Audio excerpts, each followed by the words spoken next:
Welcome back to the Game Informer Show. I'm Leo Vader, guest hosting this week for Andy McNamara. Hello, Andy. We've got Joe Juba here. Hello, Andy. We've got Jeff Cork here. Hello, Andy. We've got Alex in the booth running the show. Yuck. Hello, Andy. Whoa, yuck. He sounds like that this week.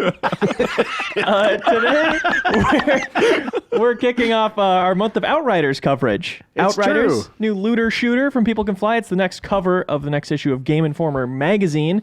We are a magazine, not just a podcast. Yep. But a magazine. So we got a lot of exclusive gameplay, more than I was expecting to get, which is great. Yeah. So we'll be showing gameplay. We've got exclusive features. The full cover story is online right now. I need to write that. Yeah. Whoa, what are you doing here? Is this I a forgot nightmare? something. Oh, no. Yeah, on GameInformer.com for free? Yeah. No. Outrageous, isn't it? Yeah, outrageous. So that'll be Very good. yeah, that'll be the first. This is off to a great start. I'm really enjoying this. Yeah. That'll be the first big segment of the show. Then we'll talk a little bit about Anthem, maybe a little something else, and then we'll have a mega community email section. My God. A cynical person would say that is an approach that someone who didn't want to put in the work would do. But Well, no, sure. this is letting people have the floor. Hey, I think the way you could also say it's because we are looking at a very lean release schedule and there aren't a lot of huge games to talk about. Sure. But I like this again. Put it on us that we are interested in what people have to say and we really want to address people's concerns. and We're not questions. opposed to punting. Yeah, That's right. I think you're both right. Yeah. Yay. we'll deal with that later. Yeah. And that concludes the roast of Leo Vader. But first off, Outriders. Yeah. Me and Jeff Cork. The two of us. Right over there. We went to Warsaw, Poland together. It's true. Check this thing out. Got on a plane and everything. Yeah, visited People Can Fly's studio. They're changing studios soon. It's interesting how much Bulletstorm and Gears of War Judgment stuff is all over that studio. Yeah. It's still, Bulletstorm was kind of the last main thing they put out. They helped out with Fortnite, but haven't done a full release since Bulletstorm, Right. including the remasters. Yeah. And they are, we got a studio tour, obviously. They are in dire need of new office because that studio has expanded greatly, and it is people packed in on This is top of people. It's where they made Painkiller, except they're making a modern AAA game. Possibly. I don't know if they made Painkiller in Wasn't that that them? office. Yeah. They didn't make that game. I don't know if they Not were at in all. that studio at the Okay. time. Right, because they have 4 studios around the world, and we Yeah. could have gone to New York, but we said nope, we're going to go to Poland instead. Exactly. I want to get sick. Did you get sick on I the got trip? very sick. Yeah. What, Yeah. what did you eat that made you sick? It was the layover in Amsterdam. Everybody there had the flu, Oh, no. and I caught a major cold. Yeah. But anyway, so that's Outriders. It's a 3-player co-op Yes. shooter. That's the rage right now. 3 players. Yeah. Yeah. When did we decide on 3-player as a trend? I don't I don't know. know when that shifted. Wise men, stooges, games. Very good. Yeah. What's your elevator pitch for this game, Cork? Speaking of punting, Oh, my elevator pitch? Yeah. Okay. It is a looter shooter with superpowers. that's a pretty good pitch for it. Thank you. It felt, I would like some investment money now. First person or third person? Third person. third Okay. person, science fantasy, science fiction. Gritty, dirty sci-fi. They pitch it as gritty, dirty sci-fi, but it definitely looks almost mystical with the kind of powers and the weird guns. All the legendary guns are gorgeous. They have these weird, twisted, almost organic looking feel to them. Yeah. So let's back up. The central conceit of the game is that Earth sucks, and we're just so tired I of know. it, mostly because it's inhospitable. Yeah. So we send out as kind of our last hurrah a couple of ships to go scour the galaxy. We've actually found a suitable place for us to colonize, right? Mm-hmm. One of the 2 ships blows up. The good one. The good one. The first ship with all of the best Outriders on it. Yeah. Outriders are kind of like a loose coalition of scientists and engineers and they say boots on the ground, They're all- the first to arrive. Yeah. They're just sort of freelance civilization starters. Yeah. We'll say folks. Okay. Okay. A lot of mercenaries. So they head to this planet. They're in transit for 82 years or something like that, and they land on a planet called Enoch, which, by all accounts, is a perfect place. The end. You don't even use a gun in this game. There's no conflict. It's all just 82 years of faster than light travel. Yeah. Yeah, okay. So they land, and then apparently there's some kind of weird force, they call it the anomaly, that knocks out all of their electronics, and also they lead with knocks out their electronics, but also like will animize people or turn them into like weird deformed versions. Or in your case, that seems worse. it seems far worse. Yeah. Or you get superpowers. Okay. Hey. Oh, I want that. Well, you get to play as that. You don't get to Okay. play as the guy who gets turned into a cloud and dies instantly. And something I didn't realize before we got to the studio, but you get a character creator. You're Yes. fully building your characters. People have only seen those main 3 over and over again in the reveal trailers. Cool and stuff. beard guys, and then a lady. Yeah, short hair lady. Yeah, But you're making your own character. you make your own character, exactly. Did you guys get a sense when you were over there how thorough the character creator would be? We got to build our characters. Yeah, they said it wasn't final or anything. It was mostly picking faces rather than changing dimensions of Okay. faces. But it wasn't like Mass Effect or like Dark Souls where you can do like the different dimensions of them. And, No, I was you can't like disappointed scale how- the eye distance. And, Yeah. like, Okay. Not hideous characters, unfortunately. Boo. But yeah, we played about the first 3 hours, would you say? I'll say it. Thank you. The first 3 hours. As we played. 3 of the 4 classes, Yes. we've got Devastator. Boom. Describe that one for us. Devastator is kind of like a character class that uses the earth in like kinetic force is their ability. So like there are souls like Tanky. tanky, basic. Yeah, I was going to say, like, instead of using the proprietary in-universe language, how would you describe that class? Is it just the As tank? a gamer. Barbarian, but with gun instead of sword. Okay, okay. Are you Okay. happy? Yeah, I'm trying to understand the game here, man. Yeah. I don't know if you read the cover story. You haven't It's written too it yet. expensive. Yeah. It's got to be free. What? Yeah. Then we got Pyromancer. Fire Guy. Is how I Fire would guy. describe it. Some Kind of a kind of battle mage. mage. Yeah, Yeah. definitely a lot of spell feeling like AoE's directional fire blasts. Walls of fire. Right. Yes. And then there's the Trickster. The trickster. A lot Loki? of teleporting, a lot of slowing time down, which seemed necessary. Like a rogue / assassin. Yeah. And you can, if in your group of 3, all have the same class or mix and match. Because as of what we saw, each class has about 9 powers, and you can only have 3 equipped at a time. So Yes. you could have 3 people with 3 different powers equipped that are all the same class. What's the one that you didn't get to play? We can't say, but we did see it, We did see the name. but we're not allowed to say Yeah. because we weren't supposed to see it. Did it seem cool from what you It saw? did. We were wishing we could play it. For It sure. seemed like the one that I will immediately gravitate toward that. Like, these other classes are very cool. I love them just so much, but this other one is way better. Yeah. In my mind, the perfect ideal. But on some level, the core is like everyone has guns and they're shooting at stuff. So what differentiates the different classes and like the team dynamic is sort of how you use these powers. Yeah. Yeah. So basically, like, there's a nice array of like, there's a lot of flexibility in terms of how you handle combat depending on the skills you have equipped in your class and your loadout and everything. So it's like you could approach it as a traditional cover shooter if you wanted to, but I think that kind of misses the point. So like the Trickster, for instance, the whole point is maneuverability and getting in close, getting some like quick kills and then like darting away before they're able to react. You could like drop it's essentially like a stasis field time bubble. Everything in it moves super slow, and like bullets that are fired in there, you could see them coming okay. in there, and then when it wears out, everyone drops to the ground. It's very cool. That's a cool effect. I think we're doing a really scattershot approach of this, talking about this game, but hey, just read the cover story if you want something more structured. Each of the classes has a different mechanic for regaining health that kind of supports how you're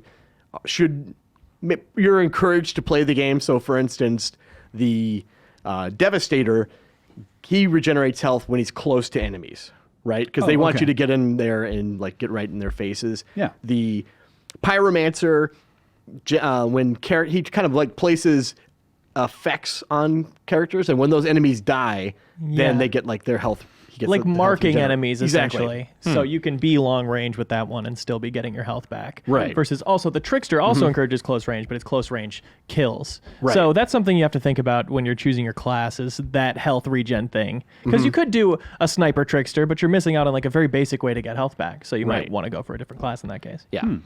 But to tell a little gameplay anecdote that I thought was cool, we were doing a mission that was kind of this long open area that had a bunch of snipers pinning us down. So you'd see that laser, and I would try to get in close because I had a very close range build going. And when the sniper shot hit you, it would knock me back fully, like this huge knockback, knock me on my ass. Before I could even get back up, I was nearly dead anyway. And you can switch out powers at will. So that's the way I tried to deal with the problem as the trickster, was switch from my close range damage dealing ones to both of the teleporting ones that we saw, at least. There's one teleporter where you place it down and then you can run into the thick of it and then press it again. You get zooped back to it. Zooped. Zoop. Yep. Zooped. Yes, And there's one where you can aim at an enemy and you teleport behind them.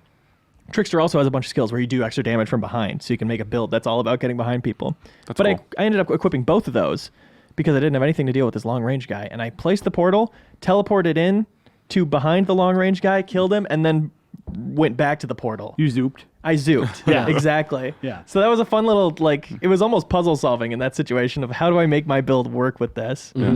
I obviously the abilities lend themselves to what weapons you're going to use, but was there any like classes that locked out weapons or like forced you No. to do that? Okay. Definitely not forced. No. For sure. For weapon types also, they're what you'll expect. You've got your SMGs, you got your shotguns, you got your bolt action snipers, which feel great, and when you start, they're a one-hit kill on the head, which is how I gauge if this game is going to be good or not.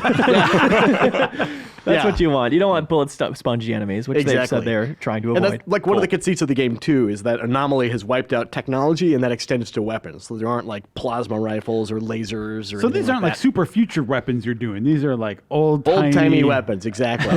Okay. But Yeah. like Leo was saying, the legendaries are this weird mix of kind of like when weapons are exposed to the anomaly, it can like change their form in fairly significant ways depending on what's near the weapon at the time. Yeah, it's almost like Annihilation or something. It's like you get twisty bark around these weapons. Yeah, there's organic, like that's science fiction. there's one that looks like it's like made of bone, but it's still very clearly a rifle. And it's interesting. And they also have like weird effects, and you can. We did not get to see the crafting system in place, but that's one of the things they're shooting for is the ability to basically, I think, disenchant weapons you're not using to kind of tailor weapons that you do like to your specifications. Yeah, and all classes can use all weapons, and it's just Yeah. okay. Yeah. Nice. And there's no PvP element either. It's like if you're playing multiplayer, you're playing cooperatively, which speaking with the designers kind of opens them up to being a little more flexible with.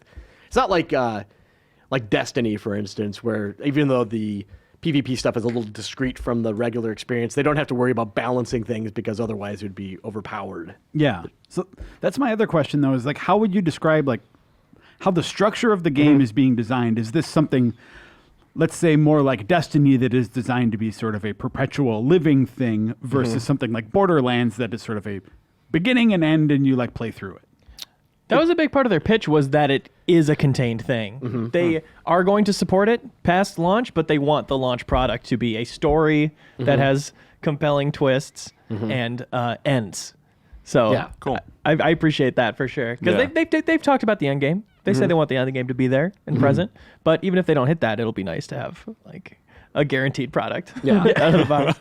And they seem like they're taking like a super consumer-friendly approach too, which I think a lot of people will appreciate. Like there are Consumers especially. consumers will really Consumers. appreciate it. Yeah, so Listen- get ready to listen consume, folks. No, but like there are certainly cosmetic elements with like loot that you acquire and everything, but they don't want you to just be able to buy everything.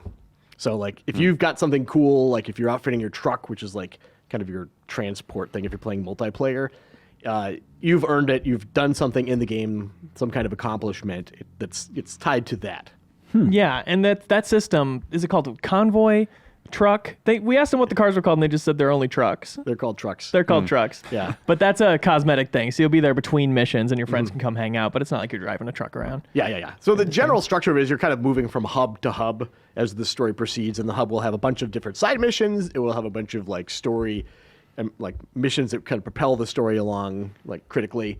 But you can replay missions if you want to kind of grind things out. There is an element of like a world level. So as you perform well, it kind of in the background is increasing the challenge and the amount of damage enemies take and deliver, and I believe their AI a little bit too. It's Yep. And the probability of higher tier loot. Exactly. Which it says when you switch world tier gives you that extra percentage of higher tier loot you're going to be getting. And you can dial it back if it gets a little too challenging for you, but at the same time, it's just kind of like an invisible way to kind of keep things up to where you're performing. And because it levels based on that. Like if you're doing better, it'll level you through the world tiers faster so you can get to the harder content. That's awesome.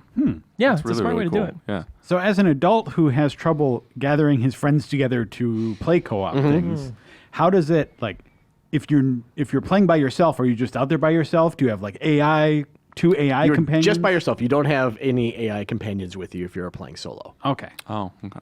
Right. And if you are playing with friends, it's the type of thing where your character is the star of the show and it puts your friends' characters in the background of cutscenes for everybody. Got it. Yeah. Okay. Yeah. What do you think of the story? We got through the first few hours of it, played against the first real boss. Yeah. What do you think of the story developments? I was really surprised at how interesting it was. I think a lot of times you hear a story in a shooter, it's kind of like a story in a pornographic film where you're just like, all right, whatever. It's here. Speak for yourself. Yeah. But It's just here to stitch together the action. right. But I think there are like when you talk to characters, there are dialogue options, and if you want to, you could just pick the things that are critical to get the conversation over with. You could skip dialogue if you're not interested and you just want to shoot stuff. But I was interested in hearing what the characters had to say. I think the setup is super interesting, and that mystery about they're on this planet. They don't know what this anomaly is, and then there's also the electronics have been wiped out, but there's this pulse that they were able to intercept that shouldn't have been there. A digital signal. A digital when signal. everything digital had been wiped out. Right. So the resources have run out because there's a time skip, and you're just kind of leading this convoy to figure out the source of the signal that shouldn't be there. And that's kind of like your motivating force, because otherwise people are just kind of hunkered down to this valley to keep themselves safe from this anomaly. But they're not going to last long. Definitely an interesting story setup, like the way they deal with the implications of having certain superpowered people, because you're not the only superpowered, altered people. But and things like in the opening area, you hear them talking about how they backed up the internet when they were leaving Earth to bring to this new planet. Very and just, smugly. Yeah, right. But stuff like that, it really well thought through new sci-fi world. That was the most interesting part for me, for sure, was the actual setup of it. So if it's a new IP, let's say if you had to reach across other games, movies, things like that, how would you say, if you're a fan of blank, you should check out Outriders? Gameplay wise, it's kind of like a faster The Division, or maybe just Remnant, because that is kind of a faster The Division. But you're running cover to cover, and everything just feels faster and snappier. Yes. A bit more gameplay first versus animation first. Right. But that's how I would describe it for sure, as kind of that loot loop, that cover shooting loop, and that using your special abilities. I've heard you guys talk about some comps to Gears of War. Do you feel like it feels as good? I'm curious how the actual gunplay felt and the cover mechanics felt, because that's the main draw for me to something like Gears. Yeah, it felt good, especially with thinking about powers. I like when you have good reason to flank people and get closer because you're stronger closer and things like that. Having it be a gameplay reward, increasing your damage from being closer and things, versus just I'm going to do this because it looks cool. Yeah. Encouraging you to do that. I felt it was good about that. Yeah, and I found that the abilities are on a generous cooldown to where it's not just boy, I really have to hoard these and wait for the exact perfect opportunity. I found that I was Good. I was using cover when I needed to, but I didn't need to as much as I may have in other cover-based shooters. I was being more aggressive and just getting in faces. I did die several times, but it was fun knowing that you have all these other abilities you can lean on once you're exposed. You know what I mean? If you're playing as the Devastator, you can kind of harden your skin. You're in a golem form, so you can take more damage. Yeah, and it also, something interesting that happened was one of the boss fights against a guy named Reiner, oddly enough. I immediately my vision went like that. I could hear my heartbeat. Yeah, it's a real boss fight. A real boss fight. Yeah, they kept having to bring me new monitors, just smash it over and over. But in most games, you're supposed to deal with the ads first, right? The smaller enemies, Yes. Yeah. and then focus on the boss. But in this game, you get health back by dealing with enemies in a certain way. So it became apparent that the smarter way to handle a fight like that was to lay into the boss while you can, and when you're low on health, kind of farm the smaller enemies for health. Okay. Yeah. But I do like the way it makes you think about that stuff. Right. I was thinking about it differently. And also in those boss fights, they the little interesting thing is they have the names of their moves that they're throwing out, because they'll throw out like this fire blast or build a wall around themselves, and they'll say the name of that move kind of by their health bar. So it felt like almost Dragon Ball Z in that way of having these named special moves. Yeah.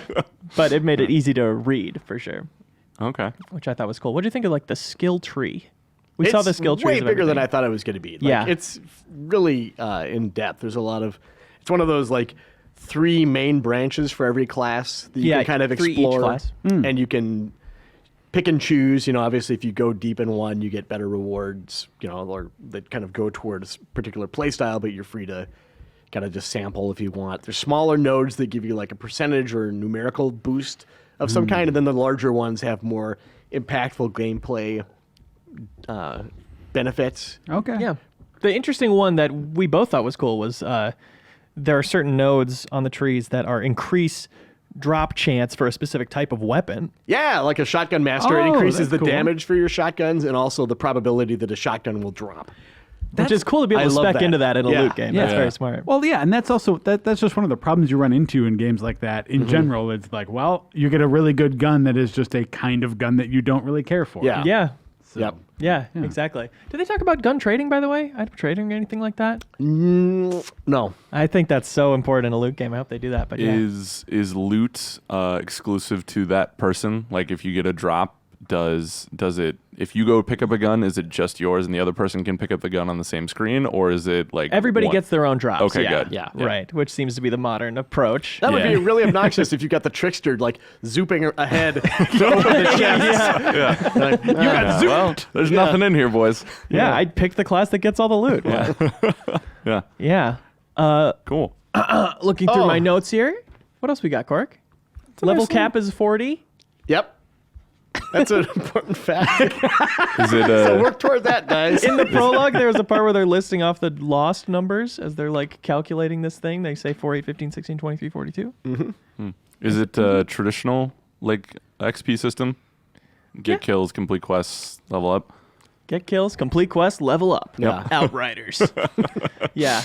We did end up farming side quests a few times, which you end up, just hammering, skip through the cutscene Yep. at that point. How do you guys feel about the name?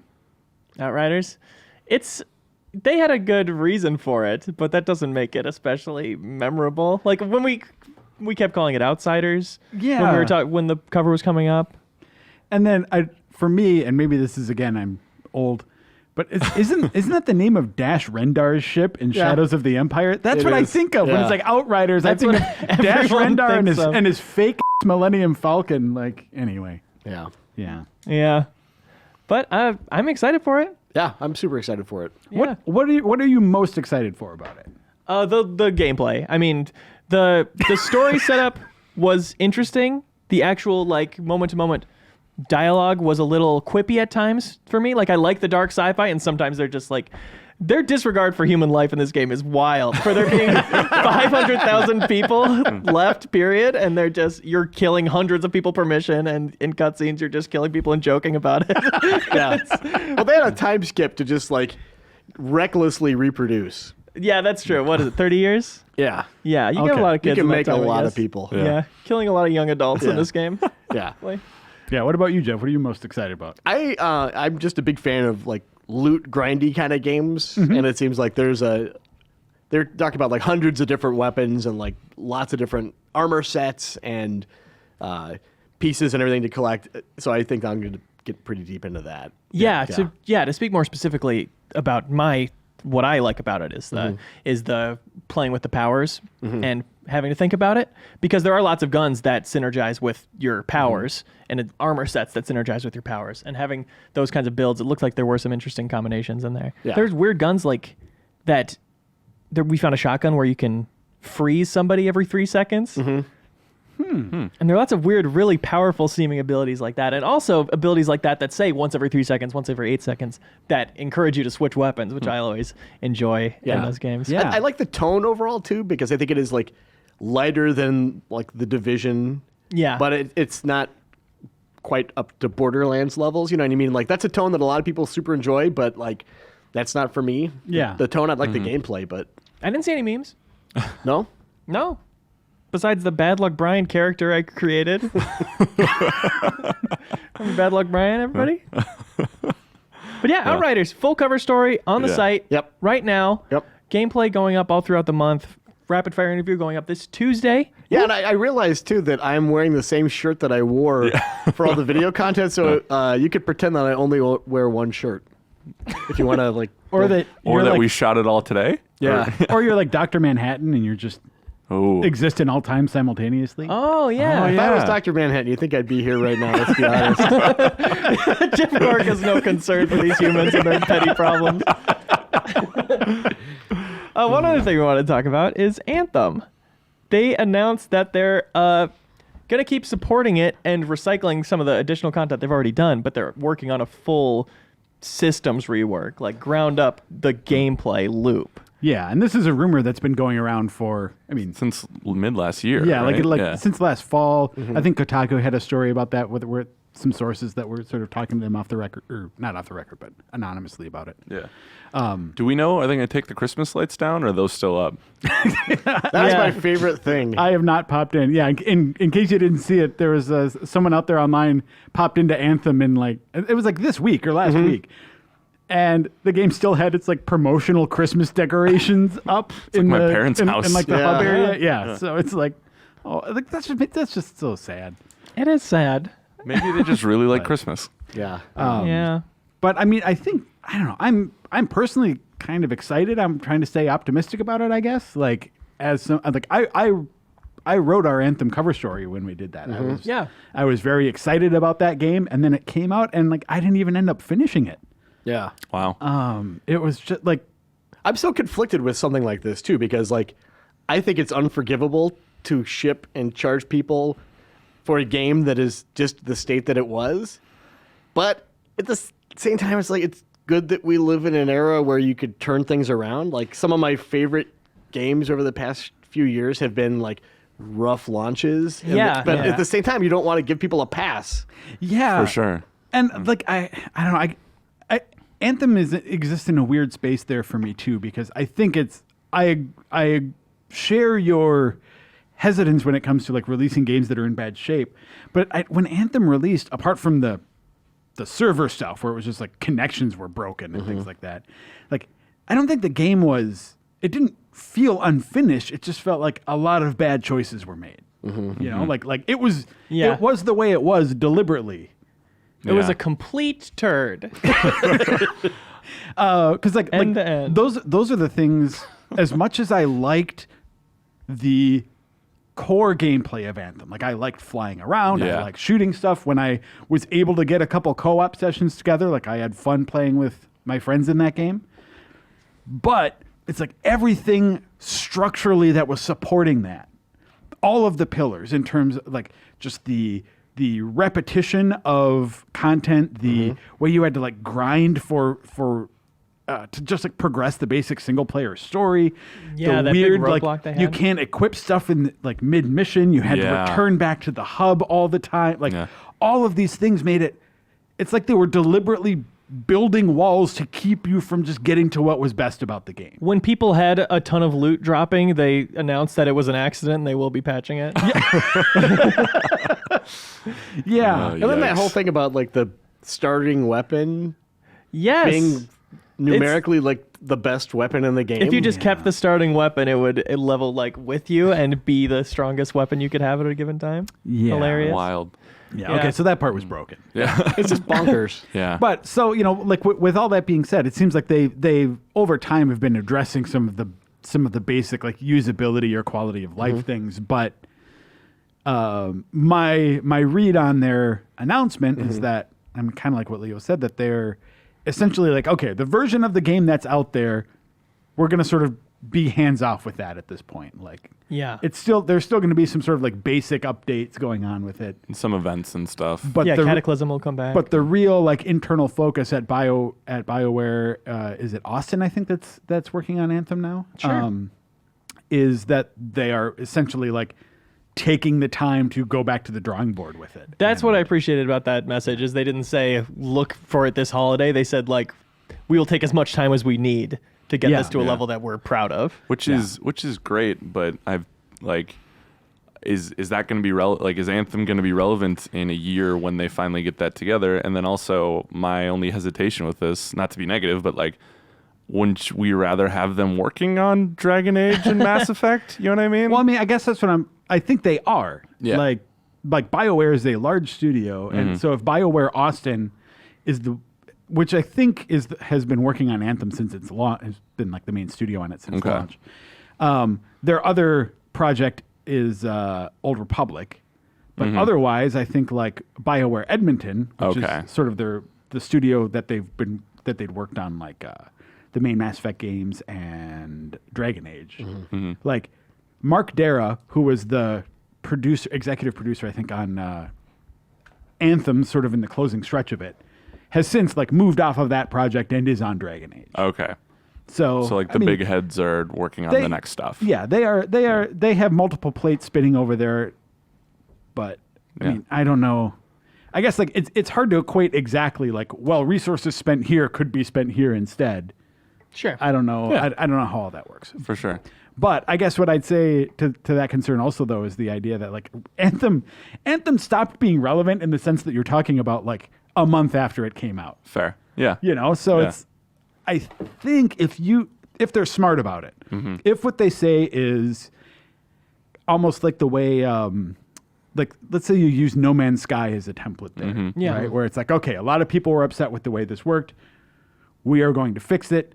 And the way they do that is like you go quiet on it for a while. And then when you come back, it's like, hey, it's basically a new game. If you bought the old one, you get it.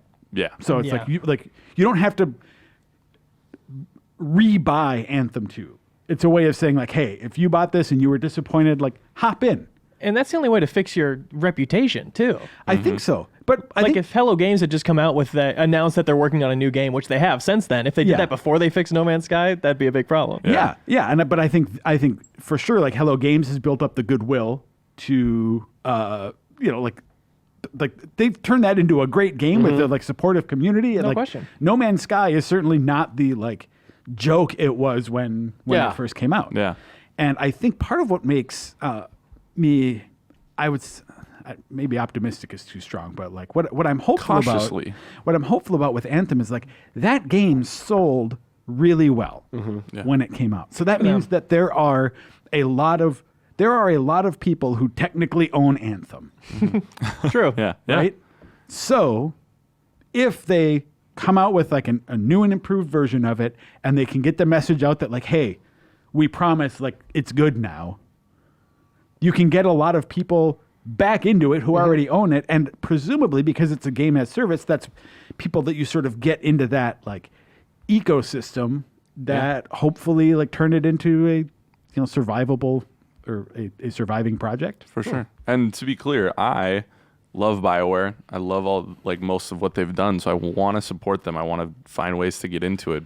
And I never bought it. I played the demo. I really liked it, but just hearing about all the issues that it had, it turned me off. So I'm like looking for a reason to get into it. And if this can be that reason, I'll definitely play it because I'm not as corrupted by playing it. You know what I mean? Like it would be a fresh experience for me. So I'm all for that. I think we all want BioWare to come back. Yeah, I mean, miss like you, BioWare. I am definitely rooting for the game's success, but also it's hard in the same way with games like No Man's Sky, with games like Final Fantasy XIV when that Mass first Effect released, like, Andromeda. Mass Effect. Well, let's leave that one off. But like for those two, it was really hard to see the successful version of the game that it eventually became. Yeah. When all you had was sort of the problematic version in front of you. Even something like Siege, which didn't have an amazing launch. I just read that last dare quarter. Sorry, I came after Leo's baby. But like they had the most players they've ever had last quarter. Like so there's definitely room for growth and change.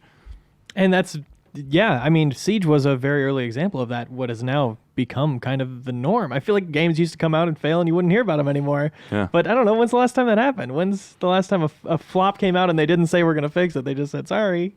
On a big scale. There have been plenty of like Steam early access games that just never turned into anything, but I feel like that pays off. Andromeda, they said they were going to fix stuff, and I don't know if that ever came through. No one knows. What about Warcraft 3 Reforged? Yeah, boy. Yeah, they said they're gonna fix stuff. So now we wait, everybody. Now we play the wait. Just tune in here. 83 years of waiting. We'll be live streaming Leo in his hat, just sitting there. Just My waiting. Warcraft 3 hat. Yep. I assume. I don't know what this is. We're going to take a quick break, and we're going to be back with some fun community emails.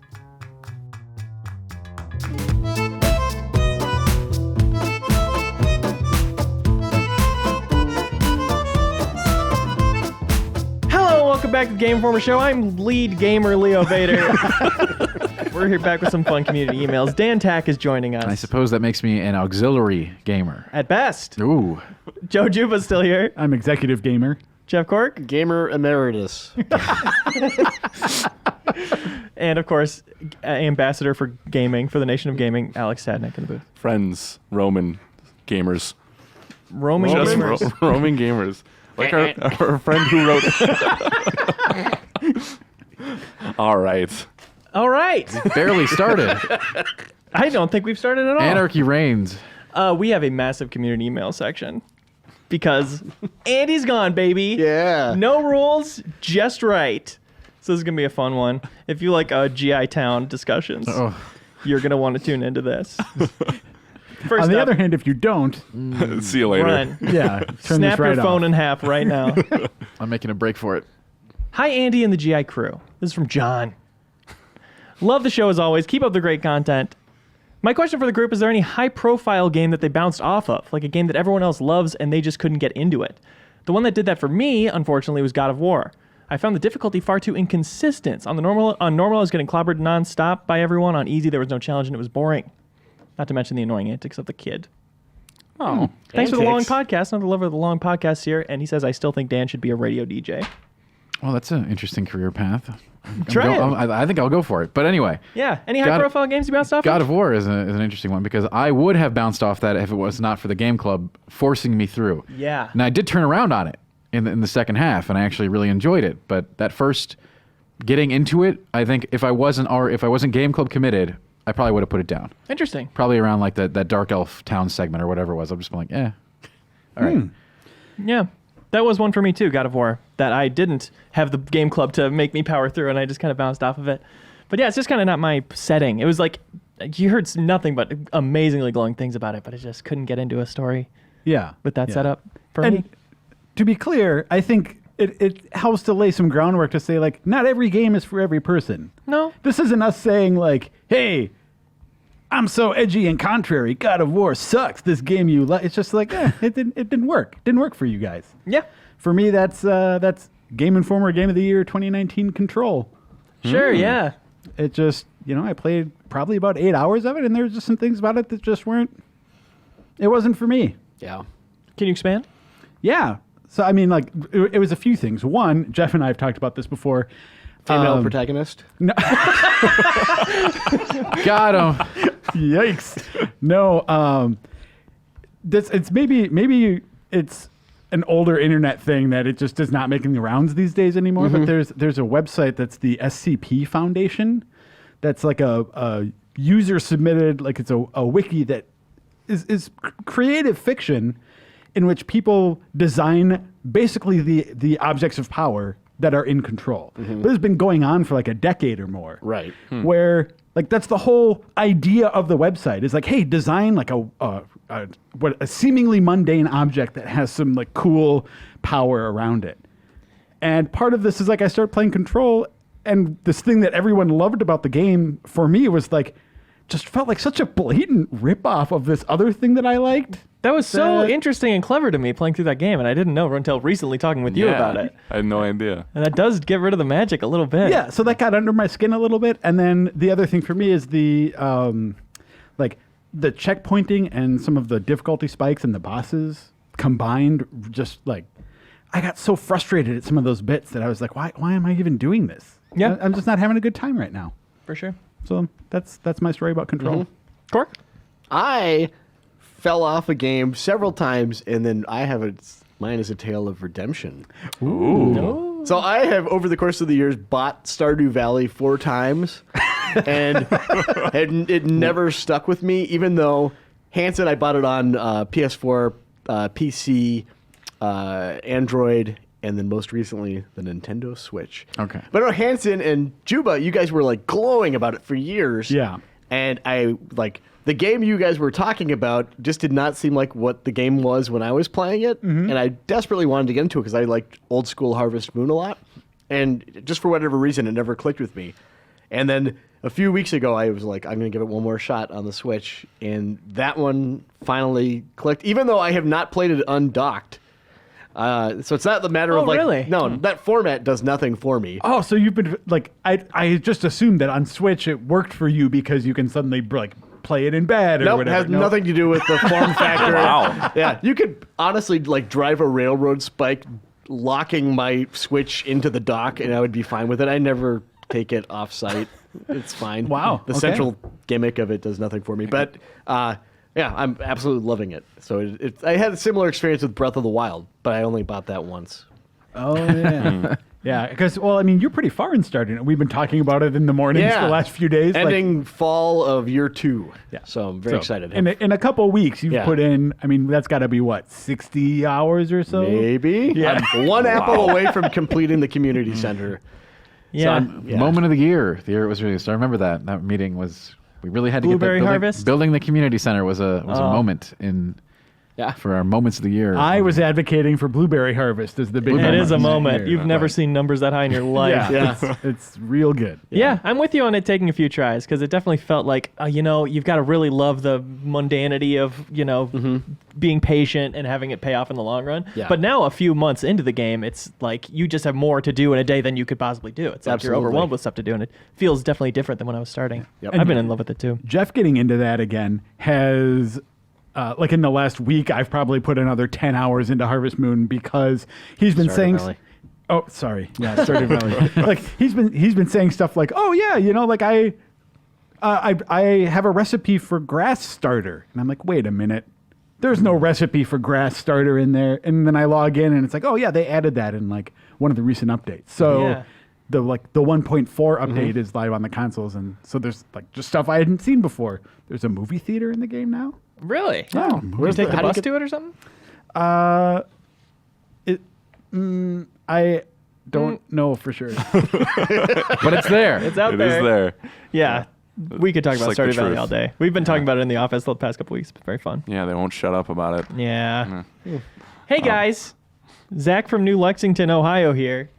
As a longtime resident in GI Town, I'm overwhelmed by all the recent changes. We're doing many- GI Town now? Yeah, Oh my God, it just started. a colonizer. Like many of the residents here, I like to visit all the new sites in town, but they're getting to be a little much. I went to the museum, was run out by actual monsters. I have no idea why I spent so much money on a rock. My parents both look like Goku, and I have terrible hand-eye coordination after all the augmentations I had installed last week. We were talking about making a compilation of all these GI Town segments because it's a robust, bustling town at this point. It is. GI Town is still my home. I love it here. I think I just need a break from it all. So my question, if you were to open a travel agency in GI Town with any video game location, which locations would you have available? My first thought is the beach from the start of Sonic Adventure. Oh, Man. that's So an top interesting 5 beach to be first choice. Yeah. So a travel agency. So Yeah. you'd want to visit these places. Golden Saucer. What's that? It is the casino in Final Fantasy VII. And other Final Fantasy games too. It's in 14 as well. Golden Saucer. It's pretty awesome. Okay. Where else are we going for vacation? Stardew Valley itself? Oh man, I'd probably just. That's not so much a travel agency as it is as like a real estate company. Yeah. I'd want to like buy a vacation home. There aren't many tourists in that game. You'd think you'd get more people coming through and taking pictures of this beautiful, quaint little town. Yeah. Maybe the name Pelican Town just doesn't sell it for people. Yeah. Wow. What about like Donut Plains from Super Mario World before the Koopas like invaded? Seems like a pleasant place. So it's a travel agency / time travel. Time travel agency, yeah. Okay, time travel agency. Yeah, why not? Go ride a Yoshi. Don't hit him like Mario does. Seems Yeah. peaceful. Maybe Rapture from the DLC to BioShock Infinite. So Yeah. good Rapture? yeah, Yeah. so like Rapture Yeah. before the fall. Yeah. For sure. I don't want to get like spliced up and attacked, but it'd be cool. That's also place that I don't know if I agree with the philosophy. I wouldn't want to like set up shop there, but it'd be a fun place to visit. Exactly. I like Art Deco stuff. Plenty of Hitman locations are appealing. There's levels that are just straight up at hotels. Like so many of them where you go to this vacation destination. Then, like, including the latest one is straight up on a remote island. I think if you're doing time travel, then you could do like Fortune City from Dead Rising 2, because it seems like if you went there before all the zombies, there's a lot of really nice casinos, and it seems like some fun theming. Well, but is it represented that way in the game Right. ever? I think you have to take the way you see it in the game. You're right. I think, yeah. So with the donut planes, then we let that slide. We didn't let Donut Plains I slide. didn't see Leo write it. We have not. Donut Plains was never going to get voted in. All right. We just let him say it, and we're not going to vote it in. Okay, I'll his right. double down. I'll say I would take it even with the zombies there. Because you're yeah. well equipped to take care of it, and it would be a very cathartic kind of vacation. It could Yeah, be almost fun. more of a Westworld style vacation. Yeah. Yeah, it's kind of like Safari except zombies instead of Yeah. Yeah. Fortune majestic City? animals. Fortune City, you said that was called? Yeah. Interesting. What other games do you go to the beach in? That's what I'm I don't thinking like of. beach vacations, though. Yeah, What? I don't I want mean, those. It's boring. the island in Kingdom Hearts where they all start. Oh. There you go. There's a beach. That is an island. Yeah. People would like that. Some Just like people how would. people like Kingdom Hearts. Yeah. One that I'd like to go. I really liked the design of Atlantis in the From Disney's Atlantis. AC Odyssey, Fate of Atlantis DLC. Yeah. This is cool. That's a real cool looking area. Is it Outset Island in Wind Waker? The first, like, starting area? Is that what it's called? I don't know. Sure. Yeah, that's cool. Got a That's kid with a cool. big snot bubble. You'd avoid him. But everyone else seems nice. Yeah. What about if you're more into city travel? What about the Citadel from Mass Effect? Well, Interesting. You wouldn't have to worry about running into anyone there. It's, Yeah, Sure, it's that's pretty the barren. thing. Besides, like the one club. and that weird guy who's like humping the wall outlet. Those weird things. Maybe. Oh, yeah. What about Omega? Wait, no, that's much worse. That's lawless in Mass Effect. Yeah. Okay. Because the Citadel is like conceptually, I like the idea, but if you're talking about the way it's represented in the game, it is Yeah. I mean, just fair. like Yeah. It's like one of those abandoned mall expedition yeah, videos exactly. you see. Which, exactly. Yeah. Yeah, for real. So yeah, maybe not that.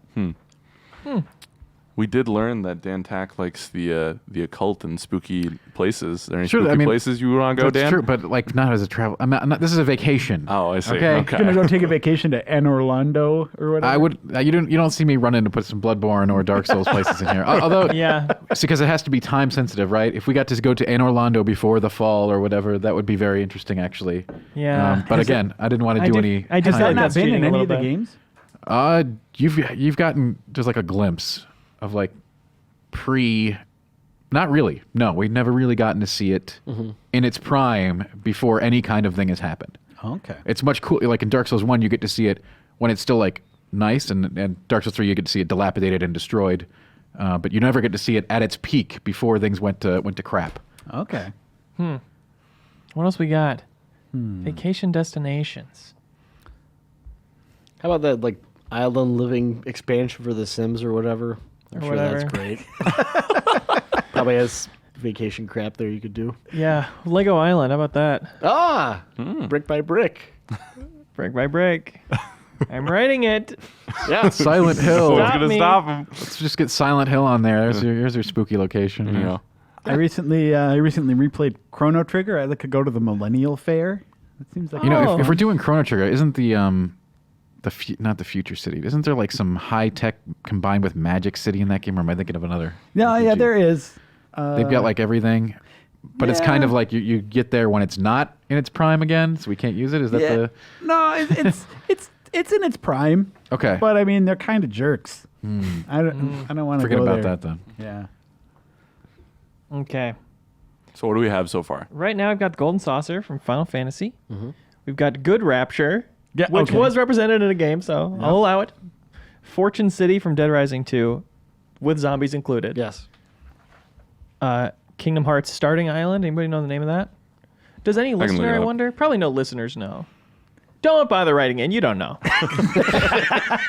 And the Millennial Fair from Chrono Trigger. I want to see how many emails If you know, please send an email to leo@gameinformer.com. Sure. That's sure not my there are email. so many- Oh, wait. Oh, dang it. There's probably so many good ones Podcast. for this. Like, Okay. Yeah. Yeah, obviously. It would be, hopefully we expand past 5. That's my dream for Game Yeah. Informer Town. Destiny Islands, Destiny Islands. Kingdom Thank Hearts. you. Yeah, nobody would have gotten that. So, Let's move on. Because we have a lot of GI Town ones. Okay. So So we're don't- going to take them a little faster this week. so Donut Plains, right? Donut Plains is No. a lock. It is mandatory. Are we not deciding on the 5? I listed 5. Oh, okay. There we go. And that's Donut yeah, Plains no. didn't make it though, right? No. Okay. Yeah. All That's because that's where we live. Yeah, that's Oh, that's yeah. my house. Took a Yoshi to work today. Yeah. Joe from Milan, Tennessee writes, as this town grows, we're going to need a way to commute. As people come, they'll need a place to buy their cars. What 5 models, or in this case, which game cars, does your car lot stock? You may include a few motorcycles if you have trouble getting to 5 cars. So I think game cars lets us break the rules a little bit since real cars are represented in games. Normally we wouldn't be able to use them. Yeah, true. That wouldn't be fun anyway. Well, how about like Think outside the, the box. the car in Spy Hunter? It's got like oil slicks Yeah. and smoke screen and like a good spiky one. tires. Yeah. Oh, it doesn't have Yeah. spiky tires, but yeah. I'm trying to think. I know like the Saints Row series, Saints Row the Third especially, has some real like interesting and cool vehicles that you can drive around. in. Yeah, some of those get a VTOL in there. Is that a car? Oh, there's that has the hover bike. There's the hover bike in Saints Row the Third. Yeah. Yep. That's really cool. Hover bike classic. I'd I want that. the motorcycle from Full Throttle. Oh, good choice. Yeah. There Just we a go. classic hog. Exactly. Yeah. Yeah, we like that. Really like that. Yeah, that's a good one.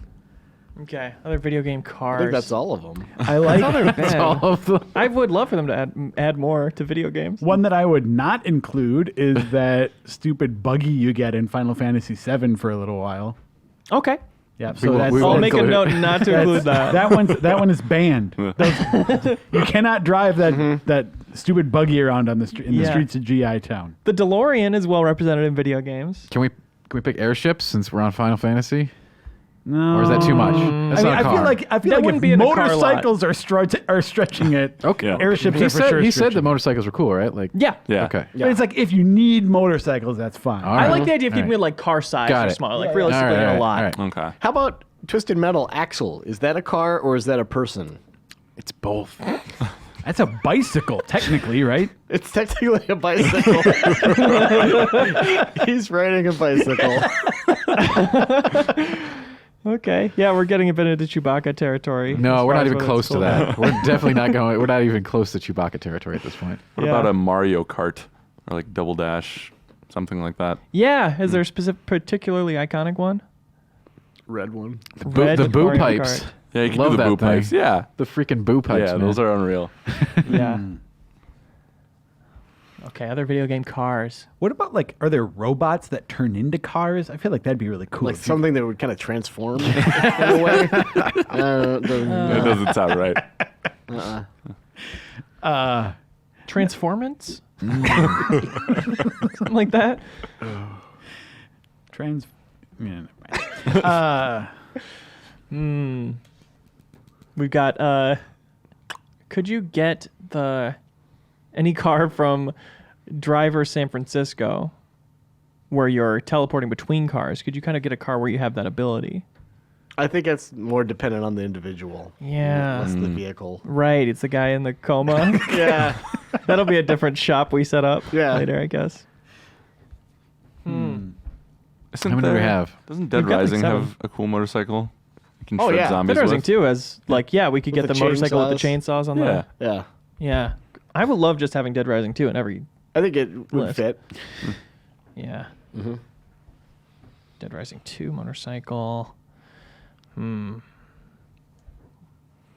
Just thinking of any notable is tough. There's lots of very basic cars in a lot of different games, Yeah. but I keep thinking of jets and things like that. That's not a car. That's not a car is Not a exactly what I car. keep It's the bumping up problem. against here. I can go over what we got so far. We got Spy Hunter, the Saints Row 3 hover bike, yeah. the full throttle motorcycle, not the buggy from Final Fantasy VII, not on the list. Yep, for sure. I think the DeLorean From Rocket League specifically, because then you do get that good flight with your boost. That's something I'd like to try to learn how to do. Is that a in car real or a life. toy though? A DeLorean? Or a In Rocket, Rocket League. Yeah, huh, interesting. Because are you driving it? Is that something you can get inside, or you would step on it? Yeah, there's no drivers in those cars, huh? Uh-oh. Oh, At least that you can see. the Warthog from Halo. Yeah, that's a pretty good one. Haven't heard of that, but I'll write it down. Axel, the bicycle from Twisted Metal. The red Mario Kart. Motorcycle from Dead Rising 2 and the Warthog from Halo. I think Spy Hunter's strong. Yeah. I think Axel is strong. It's kind of like a Segway vibe. Sure. What about tanks? Do tanks count? GTA What do you 3 think, tank. You said car size though. Can I be like the Warthog's like car sized? Warthog's a lock. Yeah. It makes up for donut planes. Hey man. I suppose, yeah, the tank I don't think counts. That's not really a commuter vehicle, and that's sort of the premise of the question. Yeah. Yeah. Let's just think of one more good one. We got 4 great ones on here. We just need one more good one. What are and the we're four? not leaving. What are the 4 great ones? Spy Hunter, Full Throttle Motorcycle, Axel from Twisted Metal, Warthog. Okay. Something that's definitely I want like more traditional car. We were really Like the I know. Batmobile. I was gonna say. I know we don't love that from that Right. game, Oh, but that would be no. a dope No. car. There was stuff, If you'd like to have it. I'm trying to avoid like Batmobile or like Roger Rabbit car, anything from movies that are Yeah. in games. Yeah. Yeah. Well, we're not leaving here until we think of one. I so know. Yeah. I know. I'm fine with it. Let's think. Let's think. High quality Well, thinking? podcast. How about Shenmue forklift? I'm having a good thing. Shenmue forklift. Wow, that's a lock. That's it? We did it. Okay. The Mako from Mass Effect, or are we done? We did it. Yeah, okay. Yeah, we did it. The Shenmue forklift. forklift. All right, I'm Spy sorry. Hunter, Full Throttle, Motorbike, Axel, the bicycle from Twisted Metal, Warthog. Easy. That's a good one. I think we did it. I think it's done. This person has a good point. Adam. I'm a little late on the achievements topic, but I didn't really hear anyone mention the reason I really enjoy achievements. I've been playing on Xbox Live since the early days of the 360. Occasionally, I look through old achievements and view it kind of like a Facebook timeline of memories.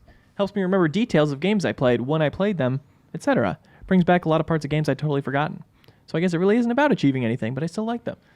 That's interesting. I like that. Yeah. Yeah, I think that's not really represented anywhere else unless you, I don't know, just look at the order you played the games in. Yeah. But I think that's cool. Yeah. yeah. Reminds me how much time I wasted trying to get some of the stuff in Assassin's Creed 2. Exactly. And I like seeing like, oh, I took a break from this game for a year and a half and then suddenly Right. came back and Yeah. started Yeah. getting achievements again. It was a good point. I would like to amend the car list. Oh, yeah. Take off that forklift. Okay. I think the regalia from Final Fantasy 15. That's a good one. Yeah. That's cool. And That's it, that's spoilers. I can't Spoilers, but it can spoiler. It's cool, and I can't take full credit for it. I had to pull up a list on my phone of cool video game vehicles. But Oh, okay. But at least we got one there. Yeah. The well, We and, did like, it, and, yeah. you don't drive to work in your Shameful. forklift. And okay. Looking up what a if you list. what if you work at a shipping container yard? Yep. Well, okay, maybe then. We're not driving around the Shenmue But forklift. I don't know if we've built shipping container yards in G. In I like the GI Town forklift yet. because it's a budget option. Is it? You know, I don't think your those are first cheap. car. I don't think forklifts Starter. are cheap. Okay. I think The starter, with- exactly. when we were at the studio for the Final Fantasy 15 story, we talked to them specifically about the design of the regalia and sort of how they approached making that. And the visual designer for it said that the goal behind this car was we need to design a luxury vehicle that costs $100,000. Yes. Yeah. Very Work backwards regal. from there. Yeah, and Nice. that's the story. Yeah. Jerry from Portland, Oregon, wanted to write in about the animal shelter discussion for the GI Town we had last week. Palcos from Monster Hunter. Sure. They're cute. They're cute. Pretty sentient, though, also, right? Yeah. Yeah, they're. I would consider they're semi-sentient. The fact that they wear clothes and they cook food for you. They can communicate. Yeah, they can do human functions. They can fight beside you and talk. Okay, I didn't listen. Dog. I didn't listen last week. What was the basic? There was a big debate whether Chewbacca should be included in the animal shelter. Oh. There's a No. level of anthropomorphism. Absolutely. We're going not. back to that nightmare. Yes, we are, because Opie writes in. I had a few suggestions for the animal shelter. Firstly, Chewbacca is definitely not an animal or pet. He's a captain of a starship. Yes. He talks. He Yeah. plays Dedrick. He wears clothes. Yeah. The bandolier. He can shoot you with his bowcaster. He has a wife and a child. Yeah. We brought up Itchy. we brought up a lot of these points. Yeah, I think. Yeah, Andy just want to reiterate. Did he put Chewbacca? Andy really, we didn't put him in there, by the way, but Okay. Andy really wanted Chewie Yeah. in the petting zoo. Good Lord. That's slavery. That was we mentioned Yeah, that. it was brought up once or twice. And this is a kill shelter too. So Exactly. do you want that on your conscience? Anyway, he had two suggestions for the GI Town. We're reading one. All right. Which Ralph Johnson also sent in. Thank you, Ralph Johnson. But this is Opie's question. With the recent growth, you'll need some kind of bank to keep all the profit reaped from the animal shelter. What kind of currency would the GI Bank take in exchange? Would you be able to exchange paper bills for rupees? Would the GI Bank keep sacks of bottle caps around? And more importantly, what would the exchange rate be for these currencies? Bells. Video From game Animal currencies. Crossing. Yeah, bells for Bells, sure. Yeah. Bullets from Metro. rupees, Rupees. as already mentioned. Yep. Bullets from Metro is really funny. At the bank. Yeah, just Zenny. handful of bullets. I mean, I think our official currency is just G's, right? G's? G's. Spelled GI, but Yeah. Oh, we're making our own. Yeah, yes. We're branding our own currency. So everyone This can is good. bring in their currency when they get G's. yes, yeah, that's the exactly. basic Yeah. currency right Is now. this a for sure. cryptocurrency? And how do I give all my money to this? I will mine it for you. Yeah, Okay. there you I've go. got a whole operation. You mine it by playing games. Sold. Yeah. It's perfect. Yeah, if we're building our own cryptocurrency for GI Town, let's have it be one that you never lose money on. That's what I'm That's thinking. smart. We, Yeah, we just did it. Okay. We That's just a did good it. opportunity. We got it. We solved the economy. What about like a galactic basic currency from some kind of sci-fi game? credit? That'd be nice to have. Yeah, credits are in the Credits, yeah, just like future-proof it. What's the game that's pulled from specifically, though? Does Mass Effect have that? Galactic credits? Yeah, I think that they use credits. It sounds Sure. right. Or KOTOR? I don't care. Some space nonsense. Yeah. Do we want bottle caps? Seems foolish. I don't like Not the idea of really. you going to digging in a recycling bin and getting rich. just a pain to exchange all that. You know, we're in a digital era. Yeah. You know, let's just like tap our phones and make the transaction. What if someone What from about biddle like, caps? Biddle caps? Dumb. So the idea is just no physical currency? Well, we're gonna obviously in GI Town we have physical currency, but like I'm not gonna haul around bags and bags of bottle caps. Guys, gamer score. Yes, dude. There it is. 1-to-1. Yes. Finally. I guess I have to start achievement hunting now. What if someone from like The Witcher just brings a griffin's head into the bank? Do we exchange that? Yeah, I mean, probably is. I think it's up to the because you wouldn't do that. That's more of a pawn Like, shop. yeah, a thing. griffin's head isn't really like currency. That's up to local vendors Oh, whether true. or not they accept and buy or sell various Okay. items. I think Leo's right. That's at the pawn shop. Right. Like I'll give you 5 for it. It's the highest I can go. 5 credits for that griffin head. This griffin killed an entire village. All right, well 3 is the best I can go. I got any more before I read these off? No. I'm going to cut out credits because we don't have a good game example. Okay. for that. We have 6 right now. Bells, rupees, bullets for Metro, Zenny, G's, Game Informer original currency, and gamer score. I mean, I think G's I think G's is the currency we accept. They all turn into G's. yeah, exactly. right, Exactly. but that's implied. yeah. Yeah. These We're are not 5 actually additional. Yeah. Yeah, perfect. Toss a gamer score to your Witcher. What do you think about video games being announced as soon as they're approved for production, like movies? I personally enjoy being blown away by huge announcements during press conferences. This is something we were talking about before with like announcing Starfield or Elder Scrolls 6 with just the logo and nothing else to go on, whether we like that or not. We largely said we didn't. I'd rather be blown away by a surprising new trailer for my favorite developer's new game than see some announcement in a press release and be half as excited over a period of time twice as long. The movie industry is so boring, and I like that our industry is different in that respect. James from Scotland. So, yeah.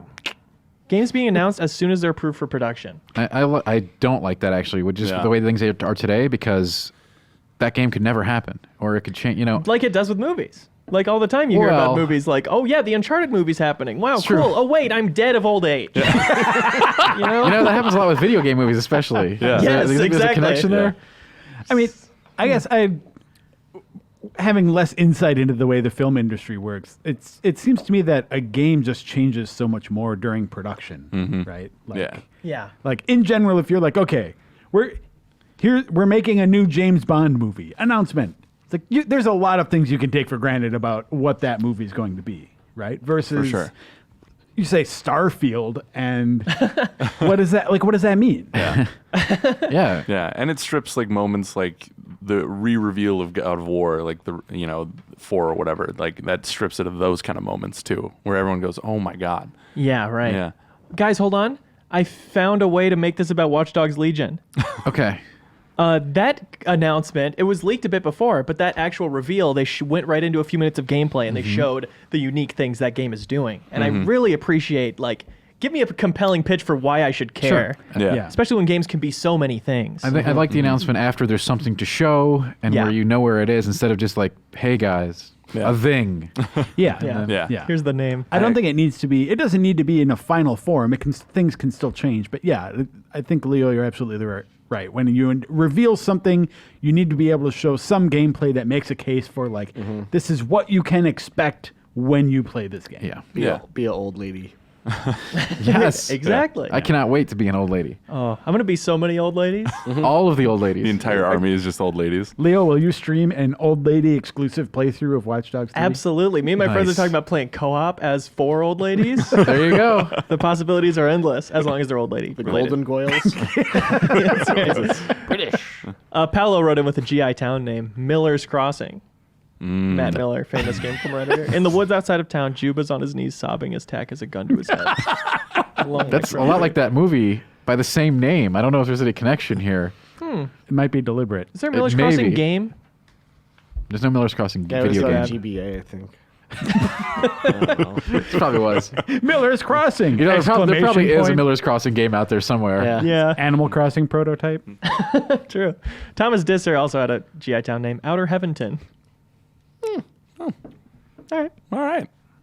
Keep them coming. Yeah, keep them coming. Brendan from Jersey City, New Jersey writes in, Doom Eternal was probably always going to be a hit, but it feels like the recent delays have left the market hungry for a AAA title. Do you think this will substantially boost its sales? And are there any games you can think of that really benefited from bringing some rain and a dry spell?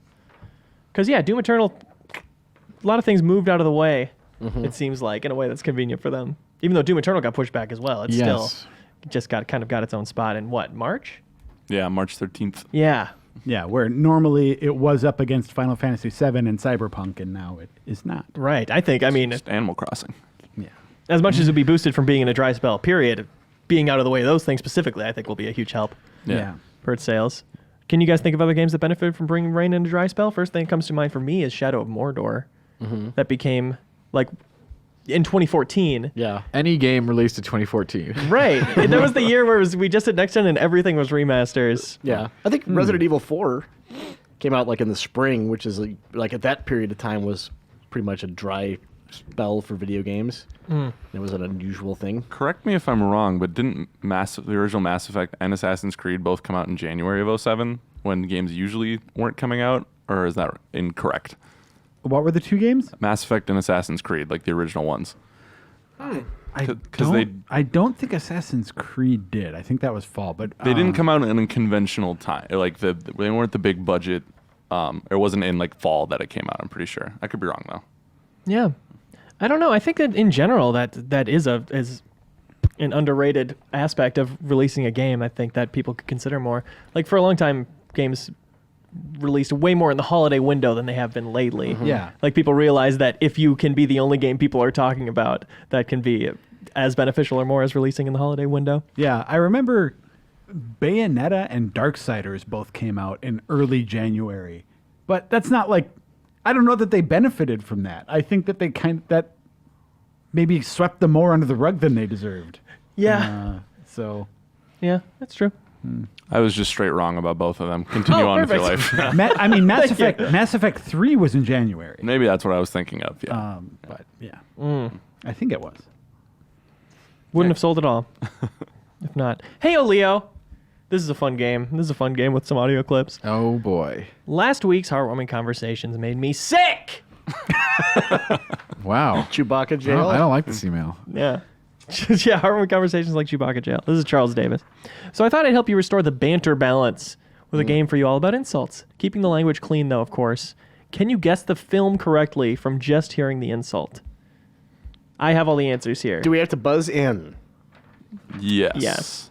Yes. Do we buzz in by saying our name? Yes. And do you have to say, I could get used to this, leaning back, folding your arms? If you're the last person who hasn't. Yeah. Yes. Exactly. You get it. These rules.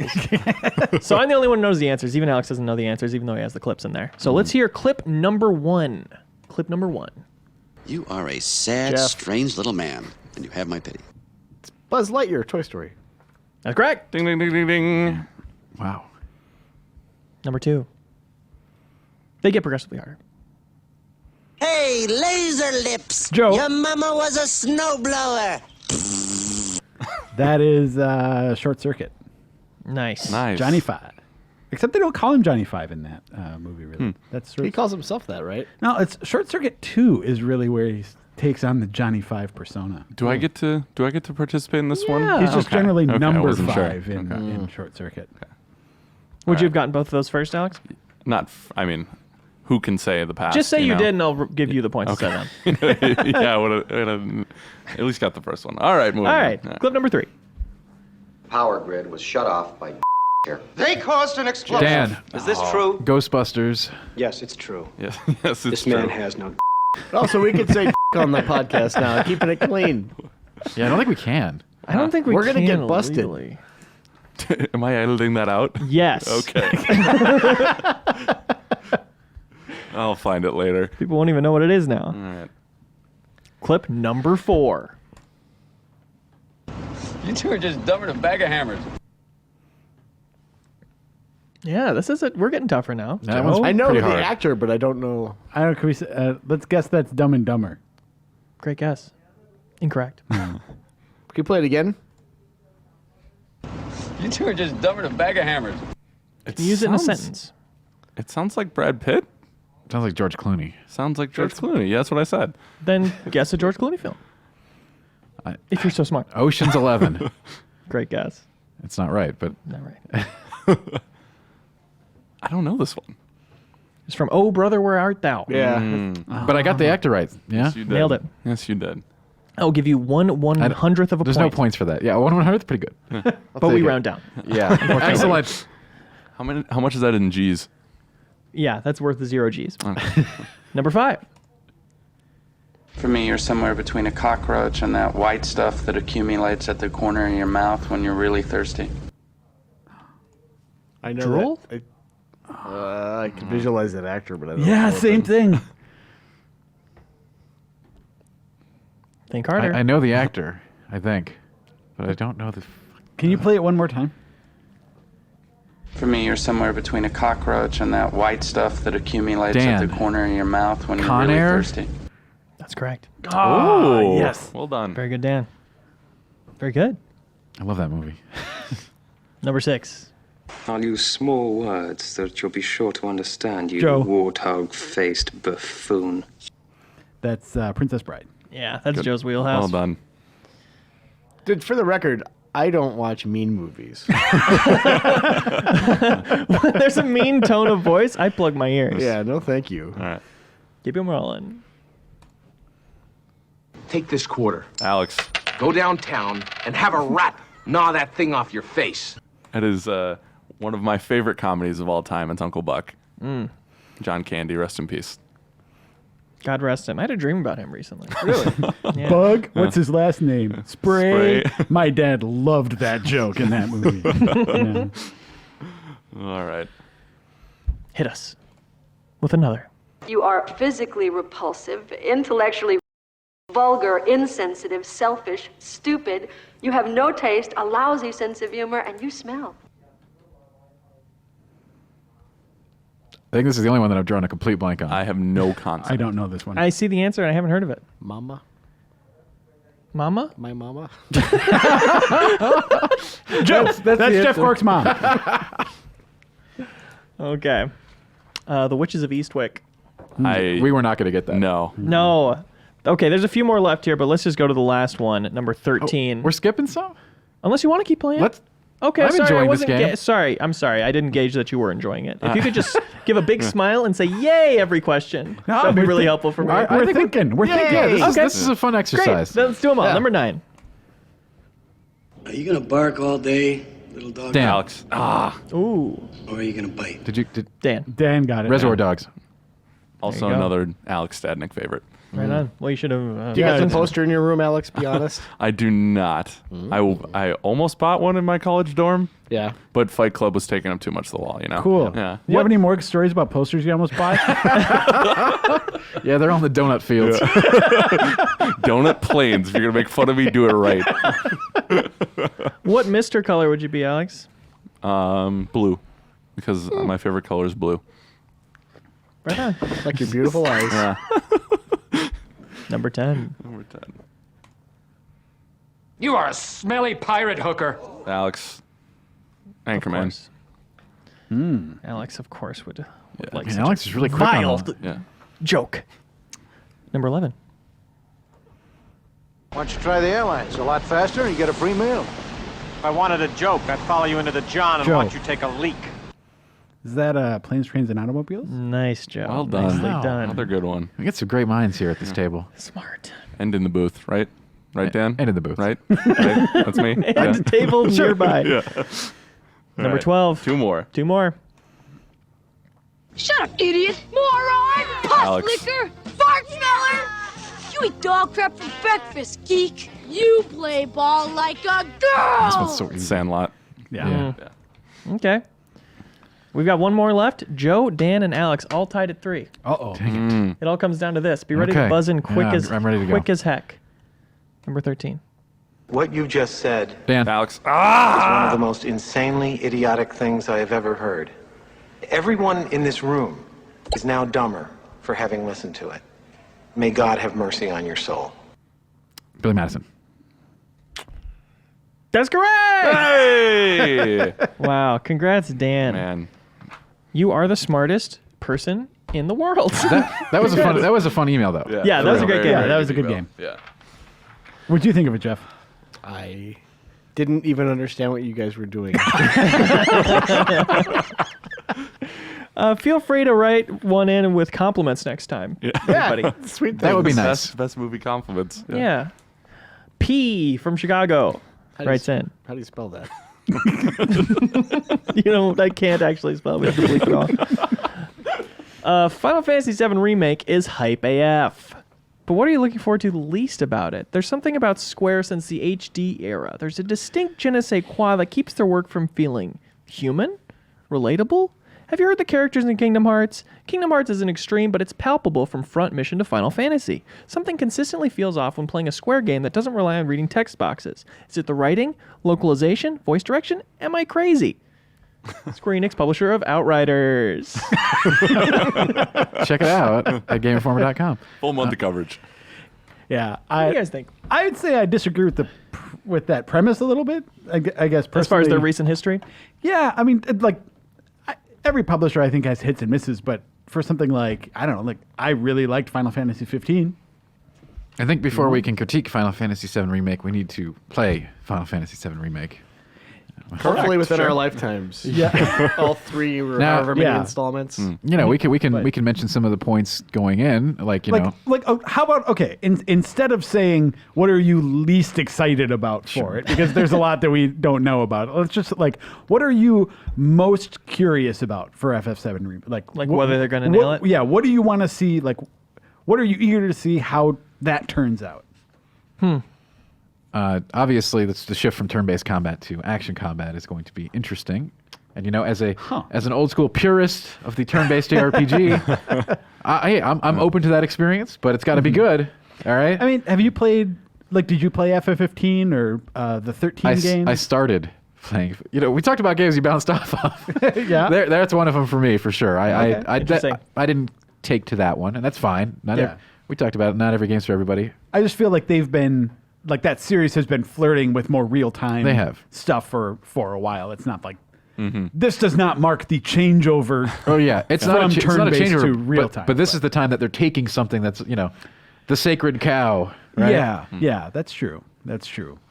I don't know. Like for me, what I am the most eager to see how it turns out is like how they integrate Sephiroth into this first part of the game. Right, because they're kind of moving his introduction up. Yeah, I mean they have to, and it's like or else it just wouldn't be a villain in the first of the 3 games they're making. That's really it. Because like that's interesting. Like Sephiroth himself in the original PlayStation version of this game, like is mentioned vaguely, but you don't really get you don't see his character model until maybe you see like a silhouette of it or something, but like you don't get a good clear look at him or what that character is until the flashback after Midgar. So there's going to have to be some significant story change-ups to work that in there more clearly. Is it going to be like Mindhunter, where they just kind of have like the cold opens be the guy just doing nothing, and you have to Google who he is, me? You knew who he was. Yeah. And sure. That show, I'm so I hate to. You brought it up, but like I can't believe we're not going to get more of that. It makes me so sad. The director is doing something else, not because it wasn't popular. It was a super popular show. Yeah, the director's focusing on other stuff. They released all the actors from their contracts because David Fincher is working on his first Netflix movie, Mank. Right? Great. Yeah. I mean, I can't wait. But thanks for nothing. I didn't know that. I just saw Mindhunter on Netflix for the first time. Like I didn't even watch it. Like I just saw it show up as like a recommended. Season 2 is so good. Season 1's good. But I didn't even know it was David Fincher. It's really good. Okay. This is a big tangent, but those cold opens, that's a mad tangent. Do they have a finality to them? We were going to have finality. We were getting there. We were going to have finality. That is so funny how much of a waste of time those cold opens turned out to be then. I mean, for every episode. And bring back Mindhunters. Yeah, all right, please. that's the podcast. Anyways. All right, so thank you, P from Chicago. The answer is bring back Mindhunter. I guess sorry. No, Do yeah, we want to go move ahead. on? Yeah. Oh, okay. I was just This is going a to big say, topic. as someone who has been aware of this game my entire life but never actually played it, I'm curious to see how that story, because unfortunately I know like the big twist, but even knowing that, I'm curious to see how this unfolds over however many games and if it like can stay relevant to me without that nostalgia. Yeah, that's one of those Snape kills Dumbledore things where it's just you can't be in our culture and avoid it at this point. And if you have, I have a buddy who doesn't know the twist in that or in KOTOR, and I'm like, how do you know they don't know it? Because I've mentioned them know it now. on the level did you know of the Snape twist. killed Dumbledore? I said no. He's like, hey, no, I've mentioned it like I know the twists, and he's like, yeah, I have no concept of them. So I'm very jealous. I do have one quick question for you, Joe. Yeah. Do you think that Knights of the Round Summon in the remake will be longer, shorter, or the same length in the remake?